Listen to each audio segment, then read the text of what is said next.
warahmatullahi wabarakatuh. Waalaikumsalam warahmatullahi wabarakatuh. Warahmatullahi wabarakatuh. Selamat sore semuanya teman-teman yang Selamat sore. saya banggakan. Sore. Sore, Mas. Kesempatan kali ini kita akan lanjut berdiskusi mengenai perencanaan program kolaborasi antar instansi pemerintah. Nah, di sini sudah hadir. Oh ya, sebelumnya perkenalkan, saya Bagas selaku moderator pada diskusi kali ini. Kemudian sudah hadir semua narasumber dari 4 instansi, yaitu yang pertama dari RSUD Dr. Haji Yusuf SK, ada Mbak Aksa, Mbak Ria, Mbak Krisnawati, dan Mbak Ida. Kemudian ada dari instansi Inspektorat Daerah, ada Mbak Sylvia, lalu ada dari Sekretaris Daerah, ada Mbak Melvi, kemudian yang terakhir dari UPTD KPH Tarakan ada Mbak Masra, Mbak Cynthia, dan saya sendiri. Kemudian pada diskusi kali ini akan terbagi menjadi 3 sesi. Yang pertama nanti penyampaian konseptual teoritis mengenai collaborative governance, sama yang satunya adalah goal of governance. Kemudian sesi kedua nanti ada penyampaian rencana program kolaborasi yang akan disampaikan oleh masing-masing instansi, dan yang terakhir nanti ada tanggapan dan penutup atau kesimpulan. Oke saja untuk menyingkat waktu ya teman-teman, mungkin kita masuk ke sesi pertama, yaitu penyampaian konseptual teoritis. Mungkin di sini saya butuh 3 orang untuk menjelaskan konsep tersebut. Untuk yang pertama dari Mbak Masra, selaku wakil dari UPTD KPH Tarakan, saya persilakan. Baik, terima kasih Mas Bagas. Kalau untuk sejauh ini tentang collaborative governance itu sebuah pendekatan pengambilan keputusan tata kelola kolaboratif, serangkaian aktivitas bersama di mana mitra menghasilkan tujuan bersama dan strategi serta sumber daya. Jadi diharapkan dengan konsep collaboration governance ini kita bisa mengumpulkan ide-ide dan gagasan, dan nantinya tujuannya untuk pembangunan yang berkelanjutan atau SDGs. Kalau dalam singkatannya itu di Bapeda biasanya. Jadi biasanya sebelum dirancang sebuah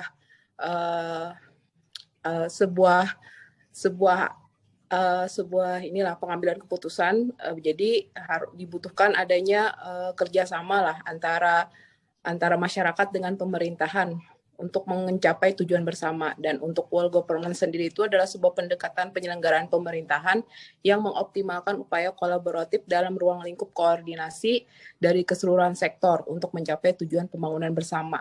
Seperti itu. Oke. Untuk selanjutnya mungkin ada pendapat yang atau bahasa lain yang berbeda dari Mbak Ria. Saya persilakan. Iya, baik, terima kasih. Saya lebih paduan perilakunya ya. Jadi di sini itu kolaboratif itu punya beberapa indikator yang mana mereka menganggap bahwa perubahan itu sesuatu yang alami terjadi. Kemudian individu atau asetnya itu berharga. Jadi membutuhkan upaya yang terus menghormati pekerjaan mereka kayak gitu. Terus juga dengan memberikan perhatian yang adil untuk individu atau staffnya yang mau mencoba dan mengambil resiko gitu, yang wajar tapi juga dalam menyelesaikan tugas mereka sendiri juga. Jadi bahkan ketika melakukan kesalahan, mereka berani mengambil resiko tersebut kayak gitu. Kemudian juga mungkin dengan adanya pendapat yang berbeda itu didukung gitu dan dihargai pendapatnya. Kemudian juga adanya kolaborasi dengan kerja tim antar divisi atau sektor seperti itu. Terus juga untuk secara keseluruhannya mungkin bisa dibilang setiap divisinya itu punya kesadaran terhadap kualitas pelayanannya yang diberikan seperti itu. Jadi mereka sadar akan pelayanan yang mereka berikan. Seperti itu mungkin Pak Ketua. dari saya. Baik, Mbak Ria, terima kasih atas penjelasannya. Kemudian yang terakhir, satu orang lagi, Mbak Krisnawati, mungkin silakan. Ya, terima kasih. Sedikit saya tambahkan ya, untuk mengenai kolaborasi governance, itu ada 6 kriteria penting ya untuk kolaborasinya. Yang pertama yaitu ada forum yang diprakarsai oleh lembaga publik atau lembaga peserta dalam forum termasuk aktor non-state, dan selanjutnya juga ada peserta yang terlibat langsung dalam pengambilan keputusan dan bukan hanya dikonsultasikan oleh agensi publik. Juga yang keempat, publik secara resmi diatur dan bertemu secara kolektif. Lalu forum ini juga bertujuan untuk membuat keputusan dengan konsensus, bahkan jika konsensus tidak tercapai dalam praktik. Dan yang terakhir, fokus kolaborasi adalah kebiasaan publik atau manajemen. Lalu ada 3 tahapan dalam melakukan asesmen terhadap tata kelola kolaborasi. Yang pertama, kita mengidentifikasi permasalahan dan peluang, juga merencanakan aksi kolaborasi, dan mendiskusikan strategi untuk mempengaruhi.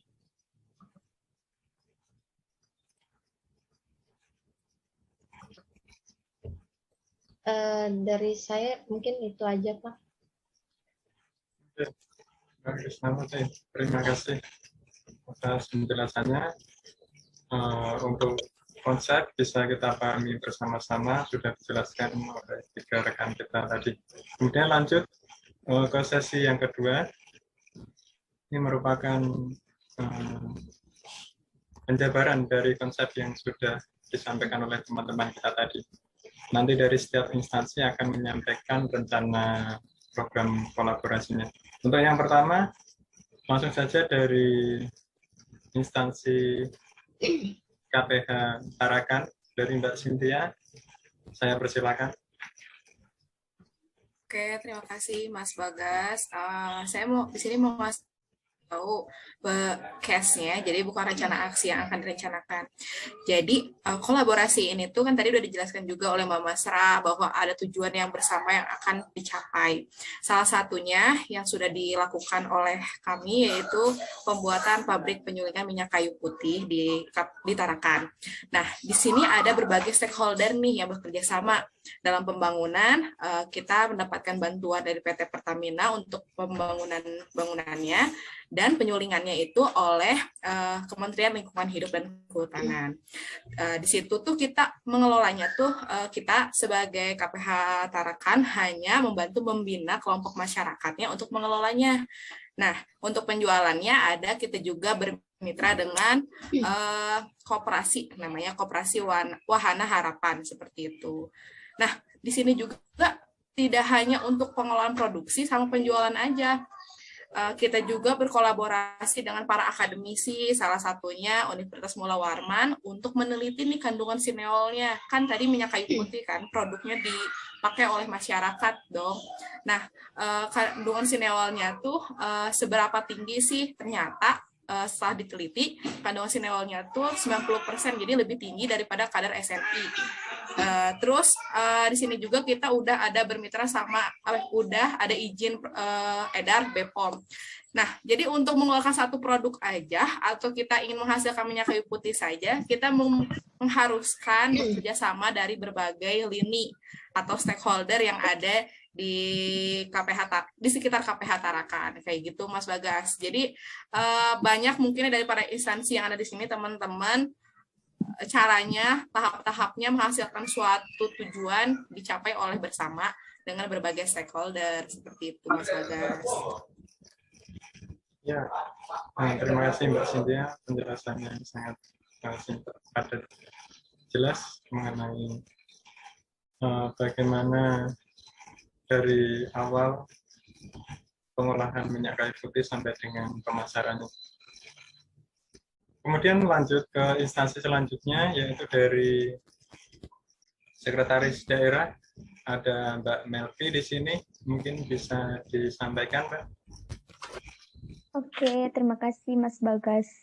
Jadi saya mau menyampaikan kolaborasi di Biro Umum, terutama di bagian saya, yaitu perencanaan. Jadi Di perencanaan itu memiliki aplikasi namanya Sistem Informasi Pembangunan Daerah, di mana Sistem Informasi Pembangunan Daerah ini kan dibuat oleh Kemendagri. Nah, dalam penginputan Sistem Informasi Pembangunan Daerah ini, tentu pertama yang harus dilakukan kan rencana kerja anggarannya.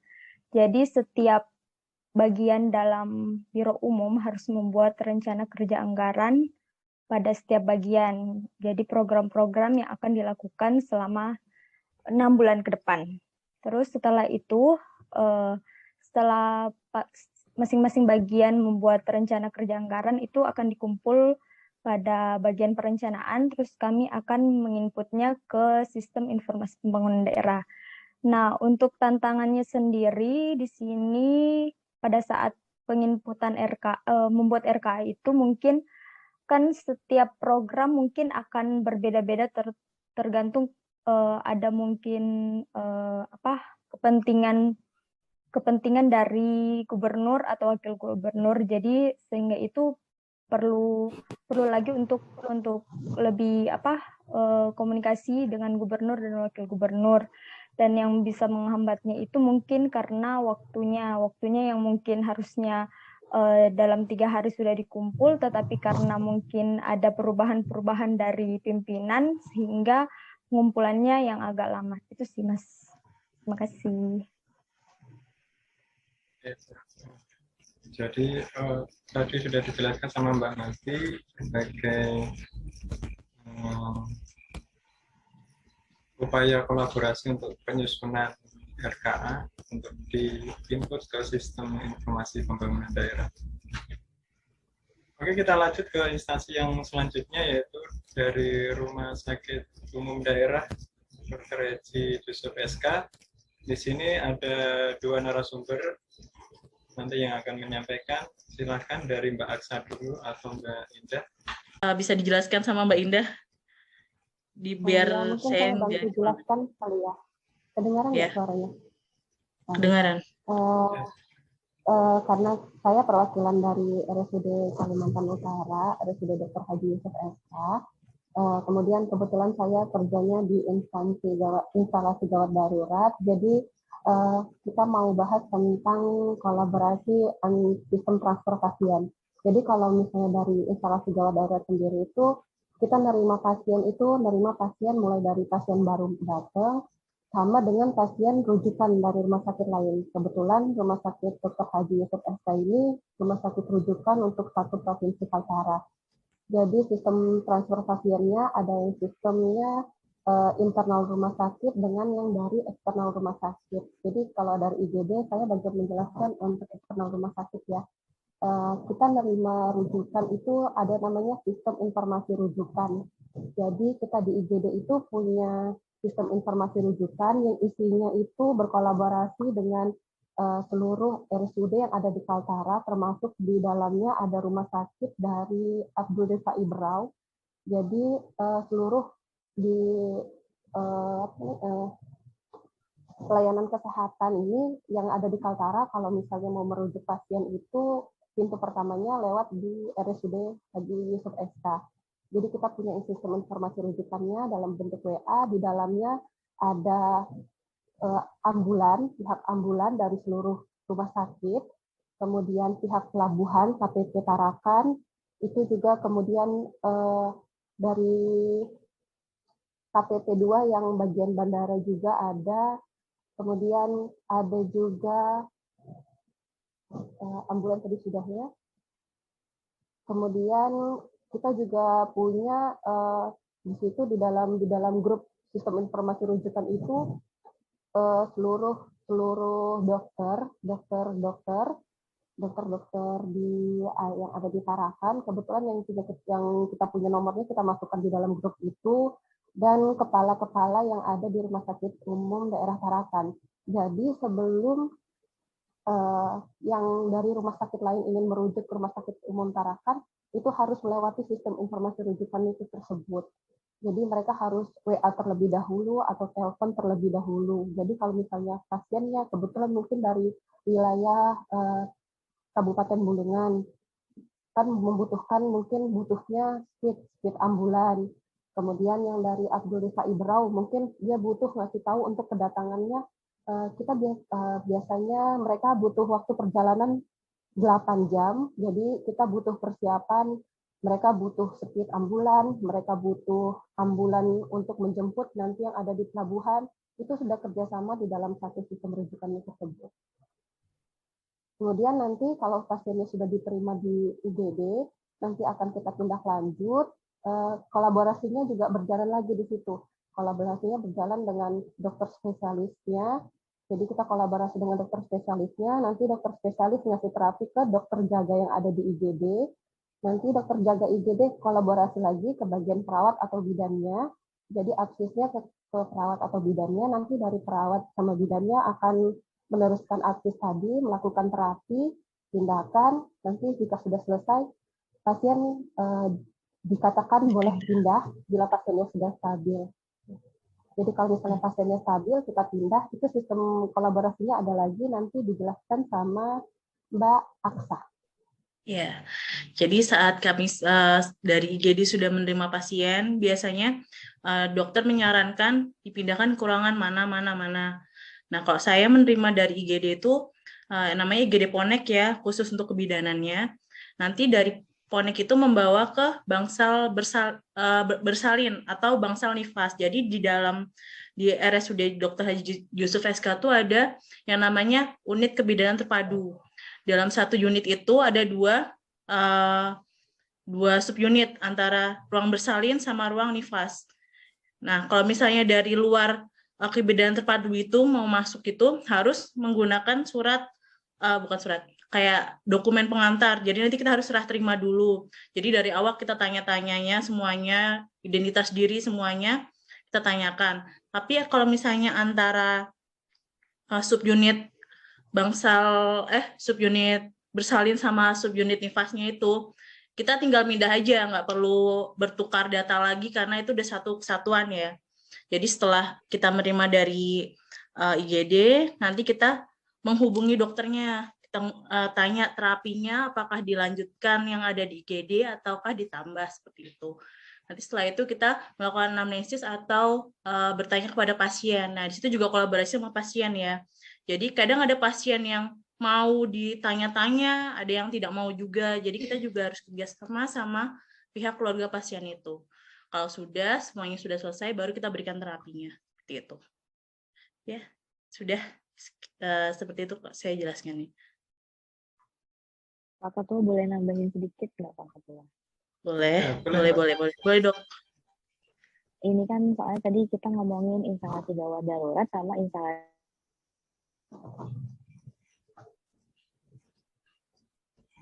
adegan saya di situ berkecimpungnya. Jadi kalau misalnya rawat jalan ini kan poliklinik, biasa kalau kolaborasinya itu antar polinya. Jadi misal ada rujukan dari poli jantung ke poli gigi, atau misal poli gigi keluar yaitu ke poli jantung atau ke poli penyakit dalam seperti itu. Terus juga ada ke kolaborasi dengan ranapnya itu misalnya ada konsulan dari ruangan.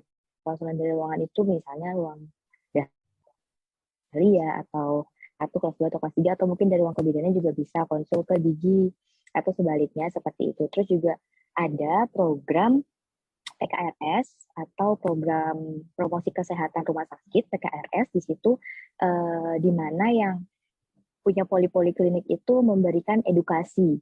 Nah, edukasi di sini bisa langsung kepada pasiennya. Jadi kita membawa media edukasi, baik itu kayak pamflet atau mungkin itu kayak poster besar, atau bisa dengan media televisi kita setelkan video. Di situ kita berikan edukasi kepada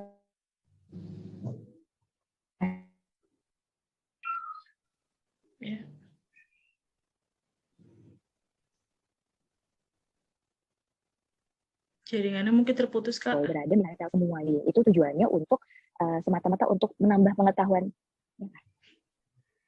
Sudah belum? Sudah lanjut. Sudah. Oh iya, itu untuk menambah pengetahuan masyarakat mengenai kesehatan gigi dan mulut seperti itu. Terus tadi saya mau bilang apa lagi lupa. Itu dulu kali ya.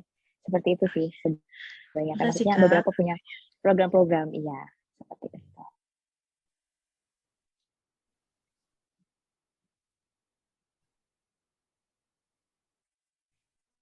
Ada lagi yang dari instansi lain.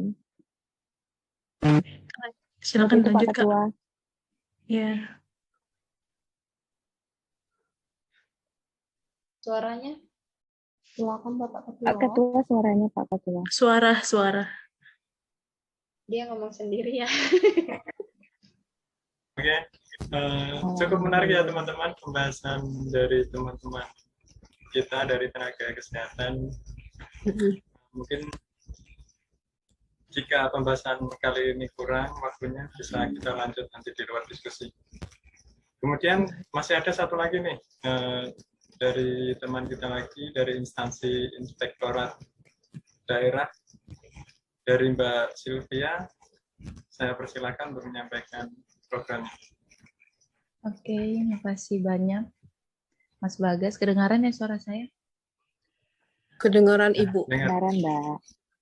Jadi di instansi saya di Inspektorat ini, kami tuh melakukan salah satunya adalah evaluasi kinerja penyelenggaraan pemerintah daerah. Tentu saja itu dilakukan di 5 kabupaten kota yang ada di Provinsi Kalimantan Utara. Dan itu kami akan bekerja sama juga dengan Badan Pengawasan Keuangan dan Pembangunan dan juga dengan Biro Organisasi untuk mengevaluasi bagaimana sih kinerja OPD-OPD yang ada di Provinsi Kalimantan Utara ini. Dan juga itu kan bakal, kalau kita melakukan evaluasi kinerja kan, kita kan bakal memperbaiki apa nih kinerja yang kurang masih di OPD-OPD, dan itu juga bakal visinya gubernur, yaitu terwujudnya Provinsi Kaltara yang berubah, maju, dan sejahtera. Kemudian di kami juga itu ada sistem pengaduan, yang mungkin itu memang kami perlu kerjasamanya dari OPD juga ya. Kan memang ada yang berani untuk mengadukan atau memang melihat ada kesalahan nih, misalnya ada gratifikasi atau misalnya ada sesuatu yang melanggar hukum, itu kan mungkin ada memang yang beberapa mengadukan, ada yang enggak. Mungkin yang enggak mengadukan bisa saja nih ya, untuk tantangannya itu mungkin mereka mikir, oh kayaknya identitasku ini bakal terungkap nih gitu. Padahal kan dari kami sendiri juga punya kode etiknya sendiri untuk memang menjaga rahasia dari si pelapornya itu. Mungkin seperti itu tantangannya sih, salah satu di sistem pengaduan.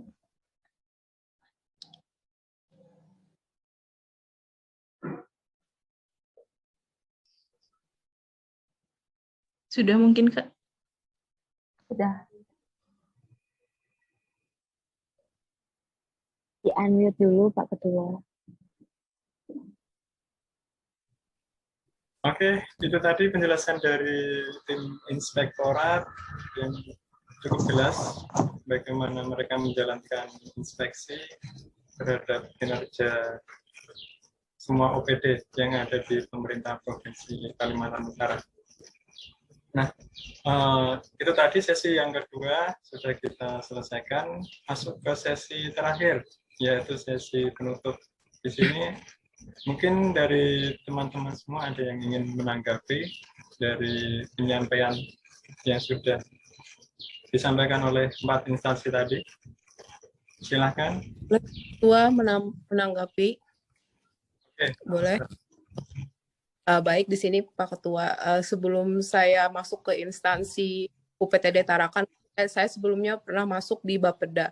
Jadi seperti yang dijelaskan oleh Mbak Kris ya tadi, di sekretariat ya, sebelum dibikin RKA itu ada diskusi terlebih dahulu terhadap tim pembuat RKA itu sendiri. Nah, itu kegiatan itu tuh salah satu bentuk dari konsep collaboration governance. Jadi RKA itu nanti bakal disunting lagi oleh Bapeda, biasanya Badan Perencanaan Pembangunan Daerah. Terus kalau itu sudah disetujui dan itu akan dimasukkan ke sistem namanya SIMDA. Jadi SIMDA itu setelah diinput disetujui oleh Bapeda, dan itu salah satu bentuk ini ya, collaboration. Dan setelah itu nanti kalau udah disetujui RKA itu bisa jadi sudah bisa dipakai anggarannya, dan 6 bulan sekali akan ada transaksi di BPKAD, Badan Pengelolaan Keuangan Daerah. Dan terus nanti setelah itu akan ada inspeksi dari inspektorat, itu biasanya per tahun. Nah, dari semua kolaborasi tadi itu jadi satu kesatuan, jadi konsep whole of governance. Jadi di dalam lingkup pembangunan berkelanjutan tadi itu merupakan salah satu bentuk konsep itu supaya kita tim kita ini memang kerjanya di masing-masing sudah ada poinnya masing-masing gitu untuk pembangunan daerah. Dan biasanya sebelum dibentuk tim RKA itu biasanya Bapeda akan melaksanakan musrembang, musyawarah pembangunan daerah. Nah, jadi biasanya melibatkan stakeholder, baik itu dari perusahaan swasta sampai perusahaan yang masuk ke BUMN. Seperti itu, Pak.